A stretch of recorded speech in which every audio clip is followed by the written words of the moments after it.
성경 말씀 히브리서 12장 14절에서 16절까지 말씀입니다. 신약 성경 367쪽 히브리서 12장 14절에서 16절까지 한 절씩 교독하겠습니다.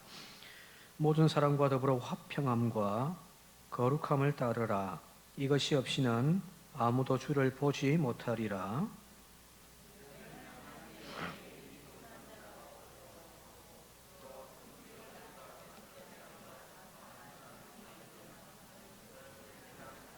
함께 읽겠습니다. 음행하는 자와 혹 한 그릇 음식을 위하여 장자의 명분을 판 에스와 같이 망령된 자가 없도록 살피라.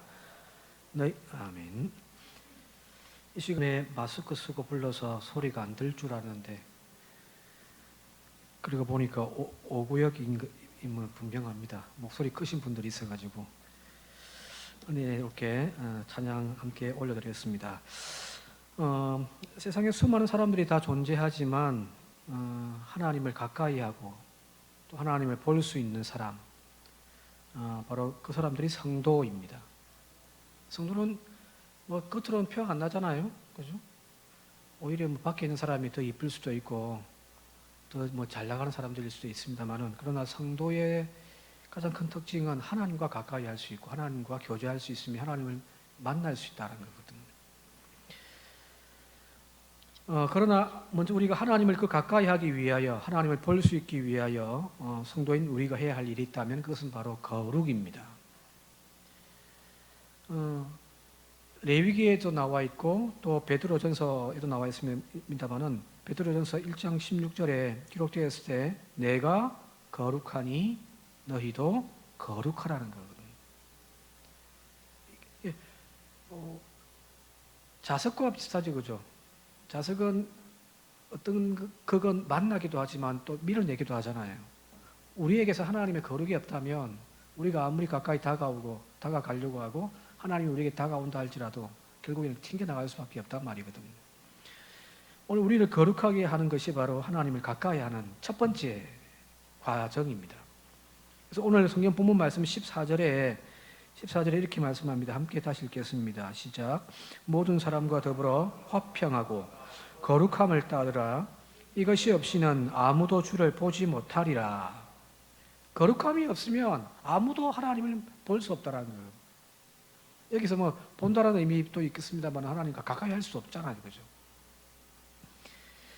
여기서 말하는 거룩함, 이걸 헬라어 원어에 살펴보니까 뭐라고 되어 있냐면은 하기야스모스라고 되어 있습니다. 하기야스모스, 거룩함을 따르라 했는데, 이 하기야스모스를 좀 아셔야 될 것이, 거룩함이라고 또 이제 번역할 수 있지만 헬라어 그 용법이 보게 되어지면은 단어 뒤에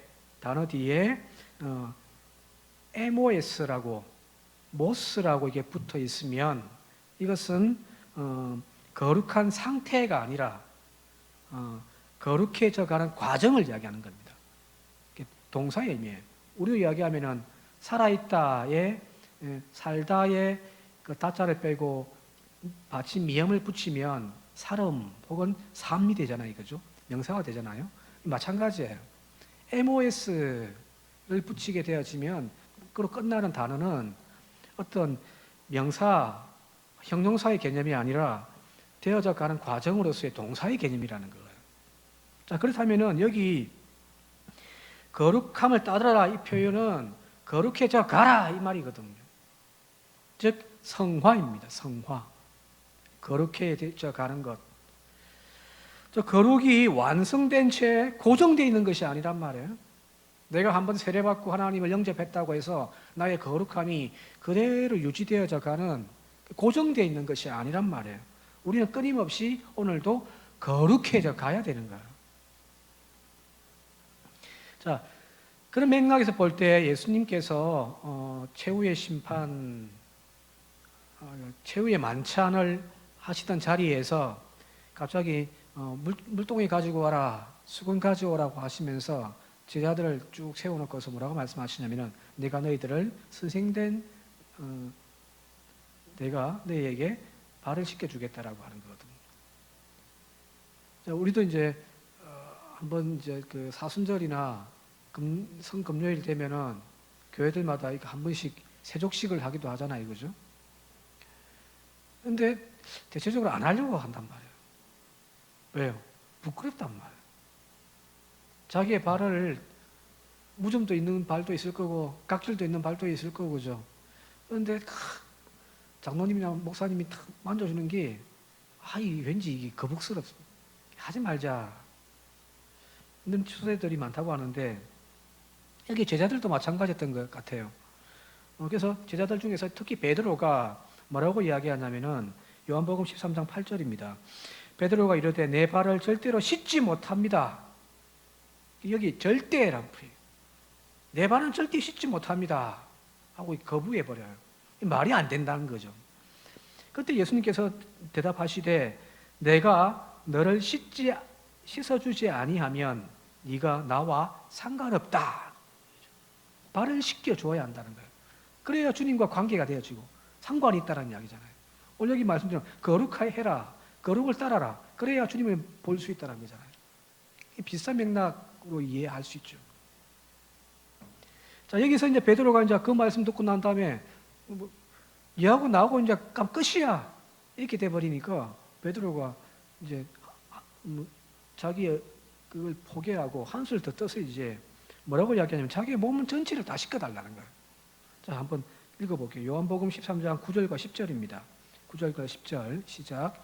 시몬 베드로가 이르되 주여 내 발뿐 아니라 손과 머리도 씻어 주옵소서. 10절 예수께서 이르시되 이미 목욕한 자는 발밖에 씻을 필요가 없느니라 온몸이 깨끗하니라. 너희들은 이미 온몸을 깨끗하게 씻겠다는 거잖아요, 그죠? 근데 발은 씻겨야 된다는 거잖아요. 무슨 말일까요? 여기서 말하는 목욕한 자, 온몸을 씻은 자라고 하는 이 의미는 어떤 세신, 몸을 깨끗하게 목욕했다라고 하는 그런 의미가 아니겠죠, 그죠? 그런 의미보다는 예수님의 물 세례와 성령 세례로 거듭난 세례, 물과 성령으로 주어진 세례를 받은 사람의 의미겠죠, 그죠? 저와 여러분들이잖아요. 자, 여기 몸이 깨끗하여졌은즉 온몸을 씻을 필요가 없다. 이 말은 이미 세례를 받고 이미 성령 세례 받은 하나님을 영접하여 하나님의 자녀가 되어진 너희들은 이미 이제 다시금 또 세례 받을 필요는 없다는 거예요. 그러나 세례 받고 하나님의 자녀가 되었다 할지라도 뭐가 더럽혀진다고요? 뭐가 더럽혀져요? 머리가 더럽혀지는가요? 손도 더럽혀지기도 하겠지만 여기 지금 맥락에서는 발이 더럽혀진다는 거잖아요, 그죠? 발은 씻게 된다는 거잖아요. 온몸이 세례받고 하나님의 자녀가 되어져서 이제 거룩한 존재들이 되어졌다고 우리는 이야기하고 주님도 그걸 인정하시고 있단 말이에요. 그런데 문제는 발은 더럽혀지더라는 거예요. 자, 여기서 말하는 발이란 뭘까요? 걷는 거죠, 그죠? 걷는다는 것은 삶을 의미하거든요. 내가 하나님의 말씀 안에서 하나님께서 우리에게 인도해 가시는 그 길로 가지 아니하고 자꾸만 그 길에서 벗어나 말씀에서 벗어나 세속적인 삶을 빠져들어가는, 그래서 세상을 방상하며 살아가는 그 탕자의 발이란 말이에요.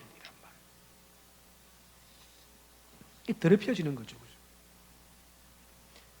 그래서 주님은 그 발을 또 씻겨 주신다는 거예요. 따라서 여기서 말하는 예수님께서 제자들의 발을 씻겨 주시는 이 세족식은 어찌 보면은 예수 그리스도께서 우리를 씻겨 주시는 섬김에 낮아져서 섬겨주는 그 섬김의 아름다운 모습이기도 하지만 여기 또 하나의 근본적인 깨달음이 있다면은 이 발을 씻겨줌을 통하여서 뭘 하시냐면은 걸음의 변화를 요구하시는 거예요. 즉 삶의 지향점과 목적을 변화시켜 주시는 거예요. 이제 이 발 가지고 또 세상 흑투성이에 죄투성이에 나가서 또 뒹굴지 말라는 거예요. 그쪽을 향하여 걸어가지 말라는 거죠. 바로 주님의 길을 따라 같이 가자라는 거 아닌가요? 발언시켜 주는 것은 그런 의미도 있단 말이에요. 그죠? 자, 모세가 광야에 나갔다가 저기 보니까 떨기나무가 불이 붙었는데 꺼지지가 않습니다. 신기해서 가서 보니까 거기에서 음성이 들려요. 하나님이 그때 모세에게 말씀하시는 거죠. 근데 하나님이 그 모세를 향하여 뭐라고 말씀하시냐면은 내가 선 곳은 거룩한 땅이니 내 발에서 신을 벗으라고 하잖아요. 그죠? 여호수아도 마찬가지예요. 여호수아가 사명을 모세가 죽고 난 다음에 그 지도자의 사명을 시작할 때 똑같은 말씀을 하시거든요. 여기서 네 발에서 신발을 벗어라, 이 말은 어떤 뜻이냐면은 지금까지 세속적인 삶, 자신을 위한 삶을 살아왔던 그 삶의 방향을 바꾸라는 이야기잖아요. 그죠? 거룩한 땅에서 이제 거룩함을 밟으며 살아가는 인생을 살아라는 거거든요. 그래서 여러분들, 오늘 우리도 마찬가지입니다. 세례받고 하나님의 자녀가 되어지고 예수 믿는 저와 여러분들이 예배를 드리러 여기 나와 앉아 있지만, 그래서 거룩한 존재들은 맞아요. 다시 세례받을 필요도 없고요. 다시 회개하여 하나님이 영접할 필요도 없죠. 이미 내 속에 하나님은 와 계시니까요. 그러나 우리의 발은 끊임없이 자꾸만 더럽혀지더라는 거거든요. 한 주간 동안 여러분들 하나님이 기뻐하시는 그런 자리에 많이 가셨습니까? 아니면 하나님이 안 돼, 가지마 하려는 그런 자리 많이 가셨습니까? 요즘은 코로나 때문에 죄도 많이 안 짓더라고요. 집에만 있으니까. 근데 끊임없이 우리가 걸어가는 그 삶의 그 발걸음들을 보게 되시면은 하나님이 기뻐하시는 거룩한 자리가 아니라 오히려 세상에 그 찌들려 있는 그 자리에 찾아가는 우리의 발걸음들이 얼마나 많냔 말이에요. 그 발은 씻어내야죠, 그죠? 자, 여기서 말하는 이 거룩함이란 거룩해져 가야 되는 거예요. 우리의 발걸음도 바뀌어져야 되고요. 우리의 나아가는 방향도 바뀌어져 가는 거죠. 그걸 바로 우리는 성화라고 한단 말이에요. 한 번에 완성된 구원이 아니라, 그 거룩함이 아니라 이미 얻은 구원을 빼앗기지 않기 위하여, 더럽혀지지 않기 위하여 오늘도 하나님의 은혜 장중에 붙들림 바 되어져 살아가는 그런 몸부림이 오늘 저와 여러분들 가운데 필요한 줄 믿습니다. 그래야 주님 가까이 가는 거죠. 100% 깨끗해야, 털어서 먼지가 안 나야 하나님을 보고 하나님을 만나는 것이 아니죠. 그죠? 흠투성이고, 무슨 투성이는 우리의 삶이고 우리의 믿음이지만, 그러나 어제보다 오늘 조금 더 깨끗하게, 어제보다 오늘도 조금 더 거룩한 곳을 찾아 나서는 그런 몸부림을 통하여 우리는 점점 더 주님과 가까워져 가는 거거든요. 그게 거룩함의 삶입니다. 오늘 저와 여러분들이 바로 이런 거룩한 존재들 되어줄 수 있길 바랍니다. 그래서 점점 더 우리의 인격이 예수 그리스도의 인격을 닮아가는 그런 저와 여러분들이 되시기를 주님 여러분 축원드립니다. 계속해서 성화는 몸부림이죠, 그죠? 자, 여기 15절 계속해서 한번 읽어볼게요. 15절 시작. 너희는 하나님의 은혜에 이르지 못하는 자가 없도록 하고 또 쓴뿌리가 나서 기롭게 하여 많은 사람이 이로 말미암아 더럽게 되지 않게 하며, 하나님의 은혜에 이르지 못한 자가 없도록 하고 쓴뿌리가 나서 괴롭게 하여 자신을 망가뜨리고 다른 사람들을 더럽히게 하는 그런 일에 빠지지 않도록 하라는 거잖아요. 그게 성화의 과정이잖아요, 그죠? 인간은 누구나가 다 이 쓴뿌리들 다 가지고 있습니다. 쓴뿌리요. 신명기 말씀을 지금 이거 인용한 건데, 보면 독초와 쑥의 쓴뿌리 나오거든요. 이 인간이 가지고 있는 원초적인 쓴뿌리, 그것이 바로 원죄란 말이에요. 죄가 우리 안에 있단 말이에요. 그죠? 저는 밖에 나가면은 가끔 그런 소리를 듣습니다. 자랑이라 생각하지 마시고요. 그냥 우스갯소리라고 하면 들으시면 됩니다. 참 당신은 법 없이 살 사람입니다. 아마 산정교회 교인들은 아마 다 그런 소리 들으실 거예요. 그죠? 당신은 참 법 없이도 살 사람이라는 소리를 듣는 그런 착한 성품을 가지고 있는 사람. 쳐다보면은 예수님의 인격을 닮아가지고 은혜가 충만해 보이는 그런 어떤 주의 종들. 그죠? 그리고 오늘도 부족하지만 말씀을 붙잡고 실험하면서 거룩한 삶을 살아보려고 몸부림치는 그런 사람들. 그죠? 저 사람들은 죄가 없는 것처럼 보여지지만, 그러나 그 모든 사람들조차 이 쓴뿌리가 다 존재하는 거란 말이에요. 우리의 심령 가운데. 그래서 세례를 받아 하나님의 거룩한 성품과 하나님의 자녀의 자격을 부여받는 우리가 되어졌지만, 여전히 우리 안에 이 쓴뿌리가 남아있어서 이것이 불쑥불쑥 올라온단 말이에요. 그죠? 법 없이도 살 것 같은 그 사람도 막 죄진단 말이에요. 예수님의 인격을 닮은 것처럼 보여지는 그 거룩한 목사님도 막 죄짓고 막 그죠? 별짓 다 하잖아요. 왜요? 여전히 이 안에 그 쓴뿌리가 존재하고 있기 때문입니다. 이 쓴뿌리는 내 힘과 내 의지로 어떻게 할 수가 없어요. 그죠? 돌을 닦아보고 책을 읽어보고 수행을 해본다고 내 안에 쓴뿌리가 제거되느냐? 안 된단 말이에요. 오직 성령님의 도우심과 그 말씀의 검이 우리를 확 찌를 때, 그리고 붙으실 때에 내 심령을 비추고 올라오는 이 쓴뿌리들이 억제되어지잖아요. 그죠? 그 호랑이 갖고 막 했던 그 강도가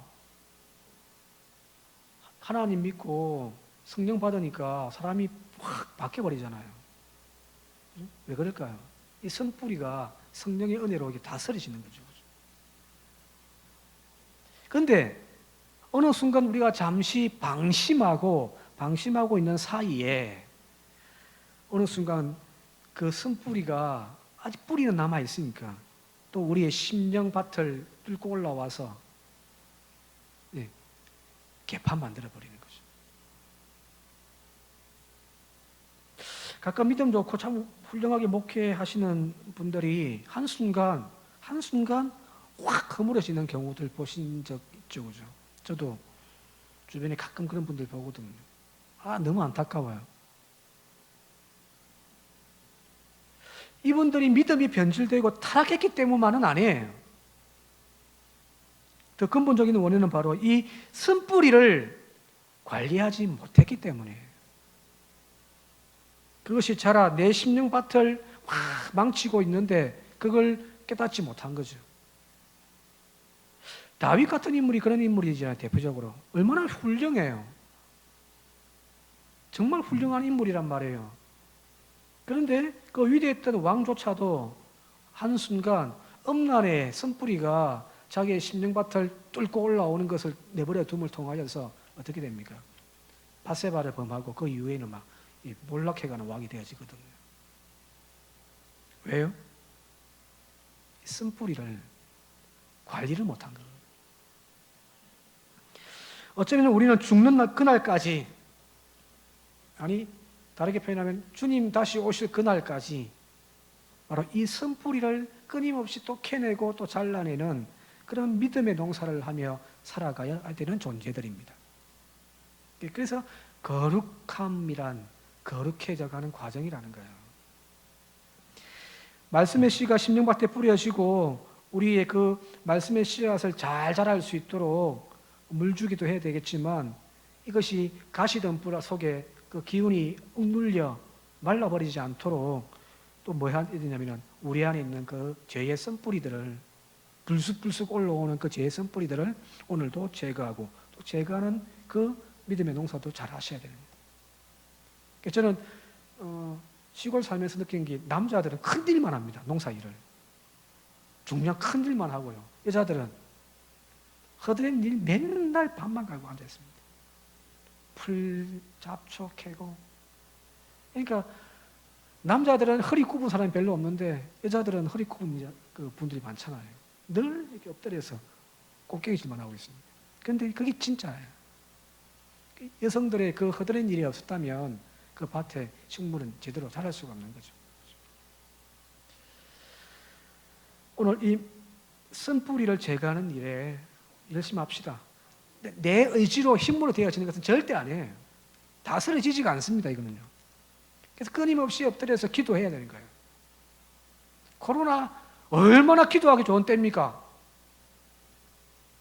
갈 데가 없잖아요. 그죠? 가면 눈치 주고. 그럼 교회 와서 엎드려서 기도하면 좋잖아요. 기도하면서 내 안에 있는 선뿌리들이 다스려진단 말이에요. 성경 읽으면서 그 말씀으로 깨닫고 그 기운이, 말씀의 기운으로 이 죄의 기운을 눌러버리니까 점점 예수님을 닮아가는 성도들이 되어줄 줄 믿습니다. 마지막 16절과 17절 함께 읽겠습니다. 16절, 17절. 예, 영상 보시면 읽겠습니다. 시작. 음행하는 자와 혹 한 그릇 음식을 위하여 장자의 명분을 판 에스와 같이 망령된 자가 없도록 살피라. 너희가 아는 바와 같이 그가 그 후에 축복을 이어받으려고 눈물을 흘리며 구하되 버림바가 되어 회개할 기회를 얻지 못하였느니라. 여기 망령된 이라는 단어가 나오는데 베벨로스예요. 히브리 말로, 헬라어로. 베벨로스는 거룩하지 못한 혹은 세속적인 그런 의미를 가지고 있거든요. 즉 어떤 영적인 면보다 현세적인 것들, 세속적인 것들을 더 중요하게 여기는 거예요. 그게 망령되예요. 그러니까 은혜의 자리보다는 세상의 즐거움의 자리가 더 좋다. 이게 망령된 자예요. 기도하는 것보다 찬송 부르고 예배하는 것보다 노래방 가서 노래 부르는 게 더 좋다. 이게 망령된 거란 말이죠. 그게 베벨로스예요. 자, 여기 그 대표적인 인물이 바로 나오는데 바로 이삭의 장자 에스라가 나오잖아요. 여러분 잘 아시는 대로 에스는 장자의 명분을, 이거는 아버지가 주는 것이 아니라 하늘로부터 오는 축복이거든요. 이 장자의 명분을 당장 배고프다는 이유로 바로 팥죽 한 그릇에 그걸 그냥 팔아버리잖아요. 그죠? 자, 영원한 하늘의 축복을 단지 땅에, 현세의 세속계 그 배고픔을 채워주는 그것에 눈이 멀어가지고 이걸 바꿔치기 해버렸단 말이에요. 하늘의 참된 복을 무가치한 것으로 여기고 내어 던져버린 그 모델이 바로 에스 아닌가요? 그죠? 미국의 큰 그 땅, 미국의 저 이제 위쪽에 북쪽에 보게 되시면 알래스카라고 하는 지역이 나옵니다. 여러분 다 아시는 내용들이니까요. 저기 보면 이제 알래스카가 캐나다 바로 옆에요. 미국 본토와는 떨어져 있죠, 그죠? 근데 저 땅이 굉장히 넓은 땅입니다. 한반도에 우리나라의 면적이 7배가 되어진다고 하니까 큰 땅이죠, 그죠? 근데 저기에 가면은 석유도 나오지요, 금강도 나와요, 산림이 울창해요. 모든 어떤 자원들이 풍부한 땅이고요. 또 군사적으로도 굉장히 중요한 땅입니다. 여러분 잘 아시다시피 원래 저 땅이 구소련, 공산국가였던 구소련 이전에 제정 러시아라고 하는 제국에 속해 있던 땅이거든요. 그런데 이 제정 러시아의 땅이 너무 넓으니까, 그리고 이 이제 알래스카 땅이 별로 쓸모없는 얼음만 동토의 땅이니까 이걸 팔려고 했단 말이에요. 그래서 미국과 8년 동안 협상을 통해 가지고 얼마에 팔았냐면은 저 땅을 그 당시에 720만 달러를 팔아버렸습니다. 껌값입니다. 우리로 이야기하면 지금 뭐 저 시골 가면은 보통 밭은 한 3만 원 정도 하거든요. 지금 올랐는가 모르겠는데 아마 거의 안 변할 거예요. 보통 일반 밭은 3만 원 정도 하는데 이걸 한 100원에 주고 팔아버린 거죠. 그거가 똑같은 거예요. 그 당시에 이 일을 성사시킨, 이 땅을 매각하는 일에 공을 세웠던, 성사했던 그 러시아 공사가 쓸모없는 얼음 땅을, 그 동토를 잘 처분했다고 해가지고 황제로부터 큰 상을 받았습니다. 쓸모없는 땅을 잘 팔았다는 거죠. 그런데 나중에 미국이 이 땅을 이제 개발을 해보니까 앞서 이야기했듯이 여기 석유도 나와요, 금강도 나와요, 온갖 것들이 다 나와요. 엄청난 보석의 땅이더라는 거예요. 이런 인생들이 비일비재하잖아요. 그죠? 사소한 것 때문에 정말 소중한 가치 있는 것들을 그냥 내어버리고 팔아버리는 그런 우매함, 에스 같은 인생을 살아가는 사람들이 얼마나 많습니까? 오늘 우리는 어떻습니까? 찬송가 94장 나중에 이제 찬송가 또 바꿔서 부를 건데, 위험 잘 아시는 찬송가 94장에 주 예수보다 더 귀한 것은 없습니다. 믿으십니까? 고백하십니까? 다시 할게요. 주 예수보다 더 귀한 것은 없습니다. 세상 부귀와 바꿀 수가 없고요. 세상 명예와 세상의 행복과도 바꿀 수 없는 것, 그것이 주 예수 그리스도이죠. 근데 지금 우리는 이 예수 그리스도를 세상과 세상의 부귀와 세상의 명예와 세상의 행복과 바꾸어 엿바꿔 먹고 있지는 않습니까? 에스처럼.